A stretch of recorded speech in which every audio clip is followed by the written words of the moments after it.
voyageurs comme Blaise Cendrars qui ont parcouru ce pays l'ont justement surnommé l'enfer vert.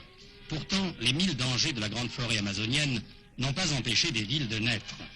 Au fond du Brésil, à la frontière de la Bolivie, à 3000 km de Rio, Guajará-Mirim s'étend au bord de la Madeira, affluent de l'Amazone. L'avion qui relie au reste du monde cette ville perdue n'a pas encore tué le petit train poussif de la Madeira, le premier train de l'Amérique du Sud, créé au prix de nombreuses vies humaines pour drainer le latex de l'Amazonie, au temps prospère de la naissance du caoutchouc. Aujourd'hui, le train se fait si rare que les rails servent accessoirement à des déplacements privés. Ce voyageur solitaire fait partie d'une mission dont les activités multiples et admirables méritent d'être connues. Guajará-Mirim est en effet le siège de la prélature de Monseigneur Rey, que les habitants de l'Amazonie ont surnommé l'évêque sans soutane. Depuis 30 ans, cette mission se dévoue au service intégral d'un peuple misérable, celui des seringueiros, les hommes du caoutchouc. Ce père, qui porte exceptionnellement des vêtements ecclésiastiques, on le voit plus souvent en bleu de travail ou en chemise kaki, va surveiller la construction d'un petit bateau hôpital.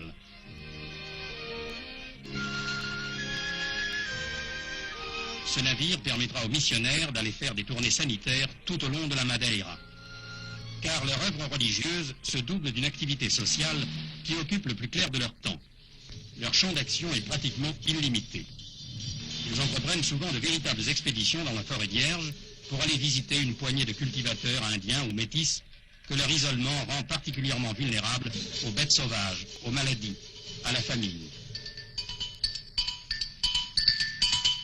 Les collaborateurs de Monseigneur Rey sont tout à la fois médecins, conseillers techniques, ingénieurs agronomes, bâtisseurs.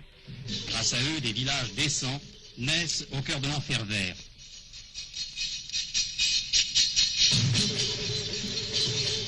Ils ont même bâti leur cathédrale, Notre-Dame du Seringueiro.